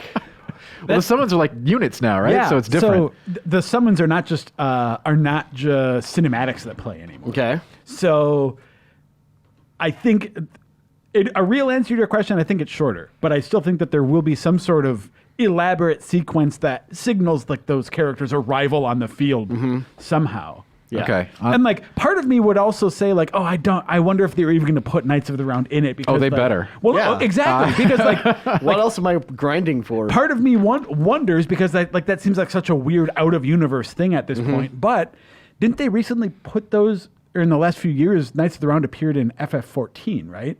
They put probably. They put all of that stuff is in 14. I think that just means to say like, I think that they are, as a franchise, they're like, yep, Knights of the Round is just part of what we do in Final Fantasy. It really is. If that's not in there, I'm going to be very disappointed. Yeah. Though I'd also be disappointed if there wasn't a different, better ultimate summon at some point. Sure, one that doesn't take 5 minutes to execute. Yeah. And on that note, are like Sephiroth's attacks in battle, like the meteor falling? Are we going to have? How do you represent that in scale? Yeah. In today's games, I don't know how it's going to happen. Oh, VR. VR segment. Yeah. For anyone who has not played and does not care about spoilers, who hasn't played Final Fantasy VII, look up Sephiroth's Supernova. I was pretty vague about it to try to avoid spoiling it, but it's a long spell. And it is I think probably the most over the top RPG move in the history of RPG movies. That's a statement. It actually, spoilers. You skip ahead 10 seconds or whatever, but like, it shows the basically the Earth blowing up, and your guys take like 5 damage. It's absolutely hilarious. Yeah, it's not as catastrophic as it should be, but yeah, the sum it is the destruction of our solar system. Yeah. It's awesome, by the way. It has like you see like math equations and stuff pop up on the screen. It zooms out of the universe and Yeah. comes into the exact spot you're on, just blows up the entire world. Yeah, And that'll happen, and now Cloud will have a super high def just cut on his cheek after that. that would be cool. I mean, I think like seriously, what they do if they ever make the final installment of Final Fantasy VII Remake. That's just got to be like a game-ending move at that point. Like you can't take it out of the game. Credits You can't. roll. It's got to be there. But Save it erases. But it also cannot be a move that you survive. It has to be like a hey, if this battle goes on for like more than 10 minutes, Like he's charging it up the whole time. It's like he a super uses ultimate. supernova and it's just over. Okay. Anyway, Huh. Yeah, that's an interesting one to tackle. Yeah. Eric from Sweden writes in with a thought about next gen. When there's a new console dropping, we always think about better graphics. And I remember when the PS4 and Xbox One released, I heard developers talking about all the other things they could do. More memory for bigger, more dense worlds, more animations, physics. In other words, more advanced games, not just better graphics. So with the messaging around Xbox and how everything will be playable on every iteration of Xbox for the years to come, doesn't Xbox Series X run the risk of being just better graphics? Because everything except graphics will be limited to last-gen hardware. While PS5 will stand out as a true next-gen machine, allowing for new and innovative world systems and gameplay mechanics, because PS5 will be having exclusives. I still think it's too early to speak to that clearly because they haven't, like the platform holders haven't really spoken beyond vague intent in terms of what they want to do with those systems yet, right? Have they not said everything will be backwards compatible on Xbox? Haven't they completely confirmed that? They have confirmed that for the first 2 years, I think. Yeah, for the first year or two, that there will not be exclusives on Series X. Huh. That being said, I don't think like third-party developers are gonna, or even like the Initiative, Xbox's quadruple A studio. I don't think they're gonna water down their games to keep that in mind. I guess they clearly already aren't. I was gonna with say games coming out like as playing as they should on the PS4 Pro and Xbox One X, and then being dirt. Yeah, on like originals. in our experience, it's a little thing, but when we were playing Zombie Army 4 on stream, like I was playing on 1X and Reiner was playing on the base Xbox, and it was night and day. Yeah, we were looking at those two TVs next to each other, and it was crazy. It was half the frame rate and way worse graphics. Yeah, it was shocking. So I think that's more of the route, and I wouldn't say that they're gonna dismiss the backwards compatible stuff, but it's like the focus is going to be on building those worlds as much as possible, I feel like. Yeah. Well, and previously when you've had cross-generation games, like I think back to this last transition, the games that were on both of them didn't really have better graphics on the new system. It generally was those other things that you're talking about, like loading times, performance, and smaller graphical details. Mm-hmm. Those were the things that were better on the next-gen system. It wasn't like you'd look at the next-gen system and like, oh yeah, that's way better graphics. It was a lot more like little touches. At least right away. Yeah, because the visuals, right at the changeover, like I remember playing Assassin's Creed 4 Black Flag on both systems.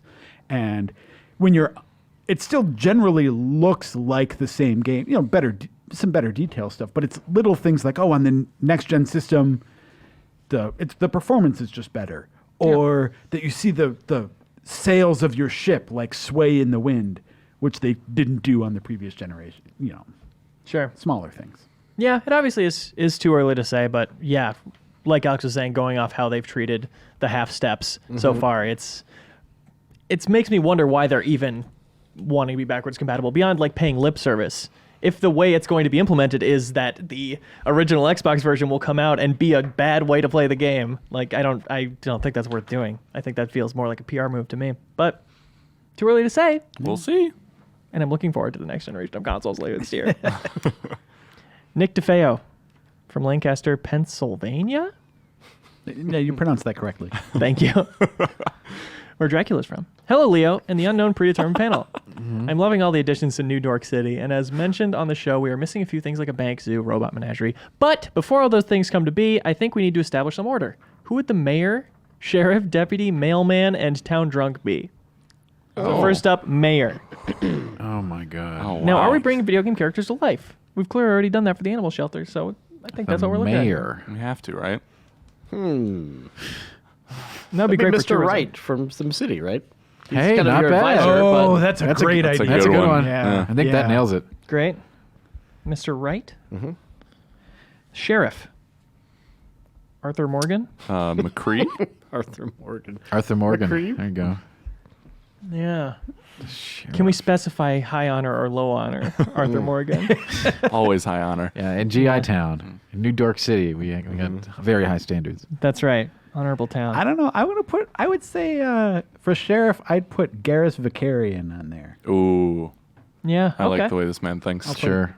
I'd rather put him in charge than some, Hey, he's high honor. some Cowpoke?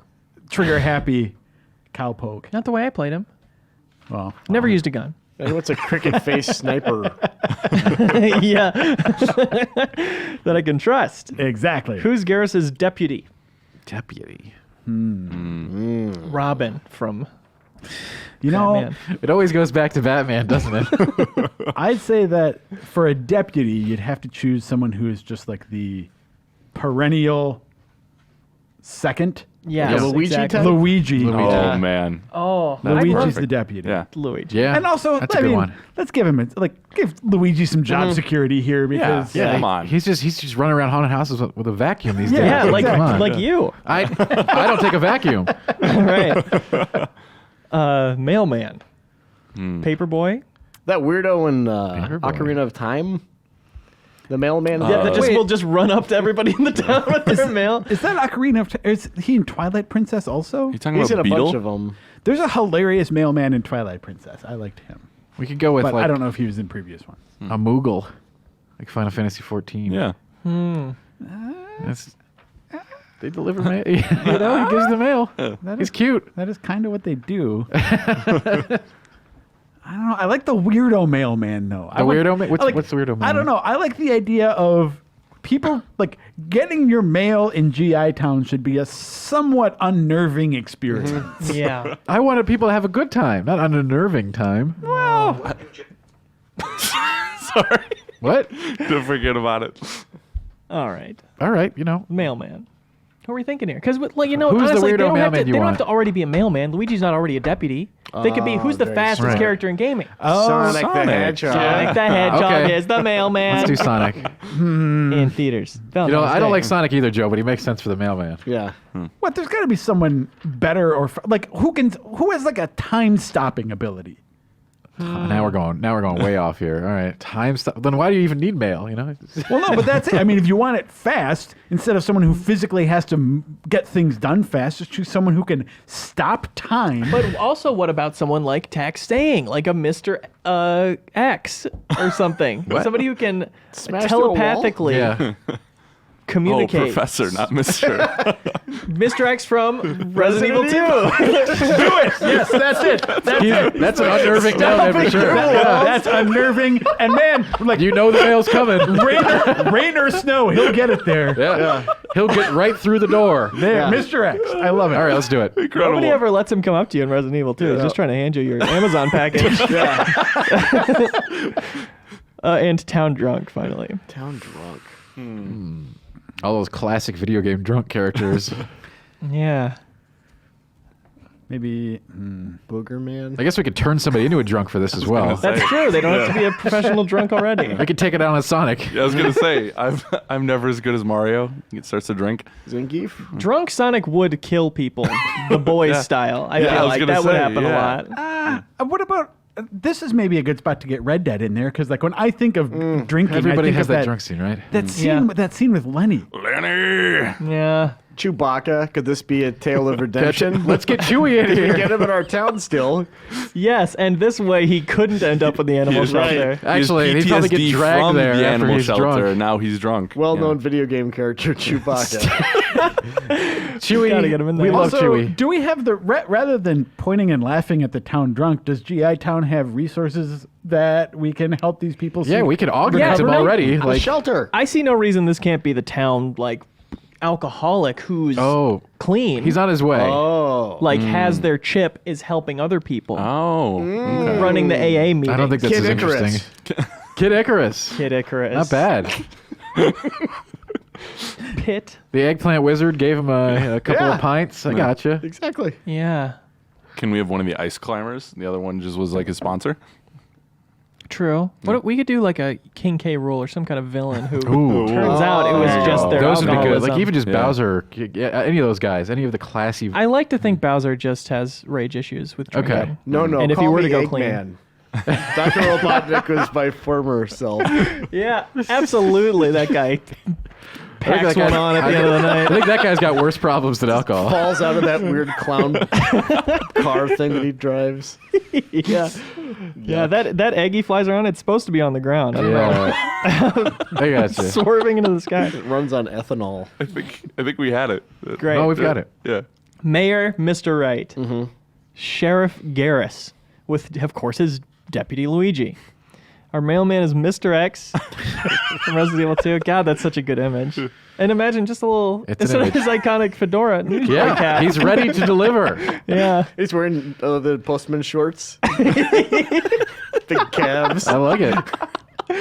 And of I also course, like the idea of people like having to run and hide when the mail is coming. And you know, though, You're if you, getting your package. if you order like dog food from that Chewy.com, he'll carry 2 bags at once.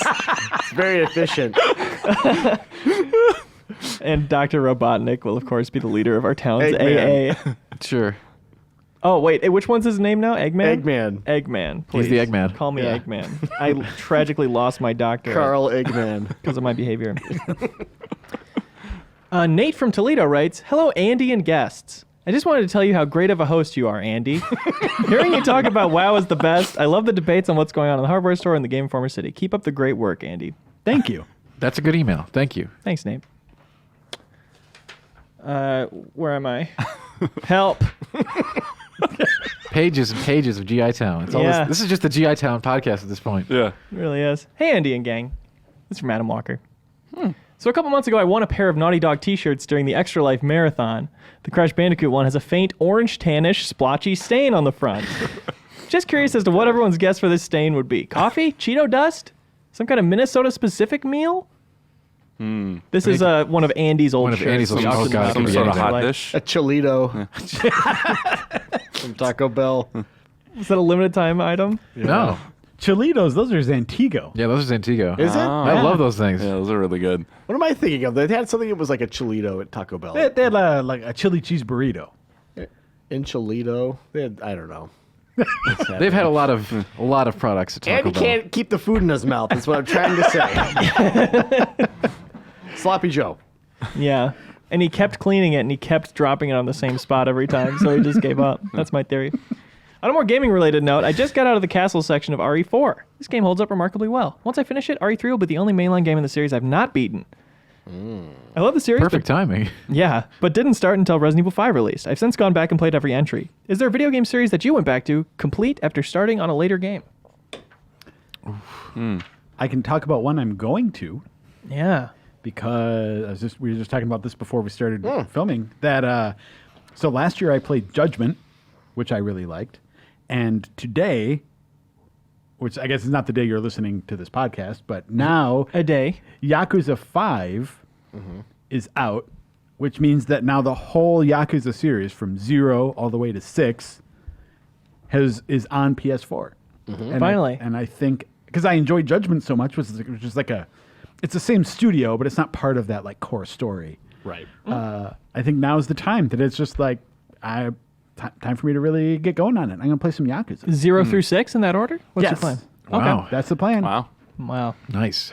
That'll be fun. I'll talk to me next year when, All right. when I Yeah. do it. I was gonna say not as ambitious as Joe, but I'm playing Dragon Quest XI right now. Really like it, and I'm curious more about the origins of that series. So I'll probably go back and I'm reading like 4 is the best. Oh, Is that yeah, accurate? 4's pretty good. Yeah. You should go back To you should 1. we should do 1, 1 Okay. through 10. Yeah. and then you should do 1, and then maybe 3, and then 4. I mean, I like 2 and 3 a lot. I but always hesitate to like send people back to history lesson RPGs.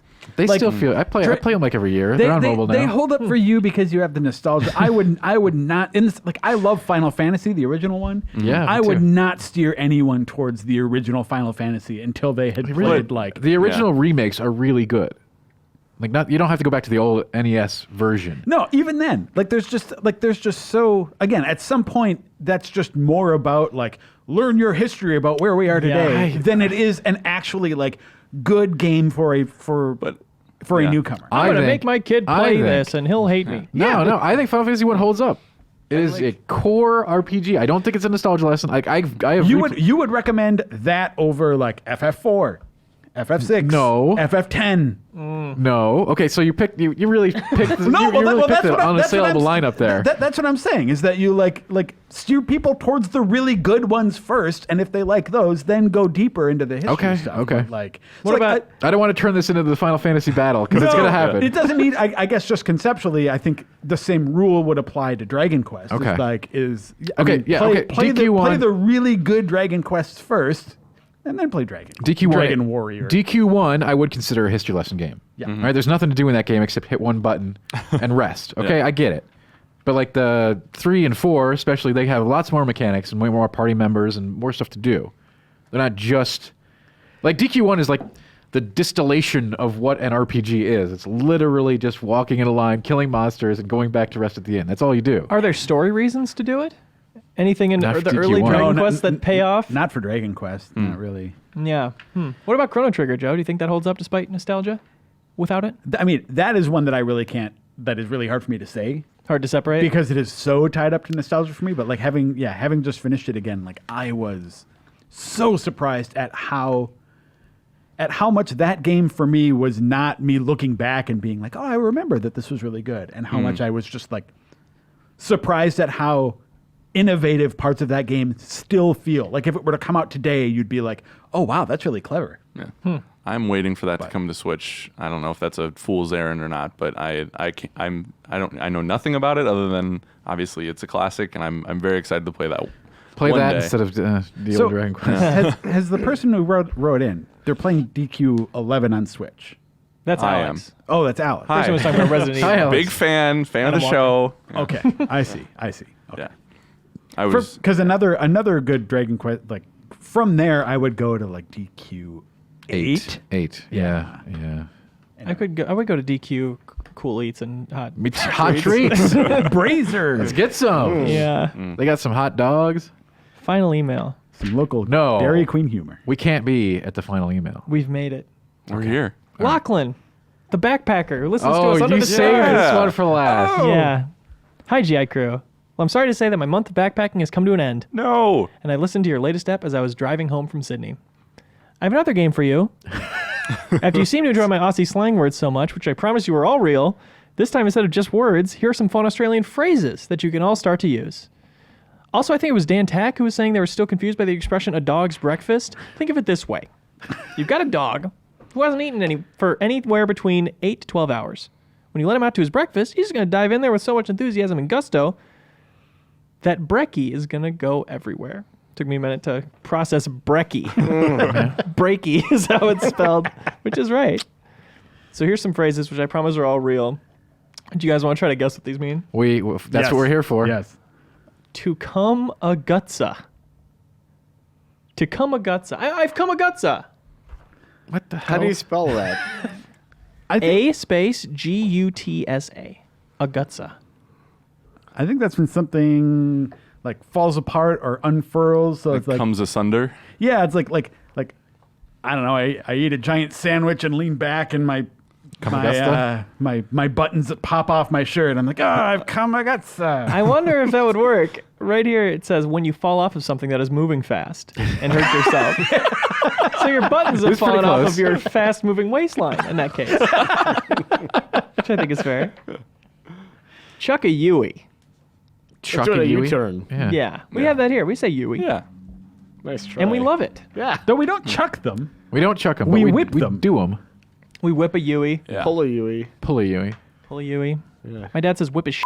Yep. Yeah. See, I think that's different. That's like doing a donut. That's not a U-turn. Yeah, that's just like you go into a parking lot and do donuts. Oh no, I use it as a U-turn. Well, that's incorrect. You've made a fool of yourself. We're learning so much today. Don't know what Dragon Quest to play. Don't know how to speak English. I don't know what's happening anymore. You really made a dog's breakfast of that phrase. Yeah. To have tickets on yourself. He's got some tickets on himself. Regretting something? I don't know. What the hell kind of phrase is Have that? tickets on himself. A ticket? He's got tickets on himself. Does that help? He's got Now it's clear. What? I can only picture the literal meaning of this, and that makes no sense. You can do it. Follow the logic. What would it mean? You buy tickets on yourself. Why would you do that? You're passed out somewhere? You're 'Cause, like, you're like a parked car? You're overconfident. When someone has an inflated view of themselves. Oh. There you go, Joe. It was within you all along. I knew I could do it. Yeah. I'm the best. He's got tickets on himself. Well done. Fang it. Like, I'm gonna fang it.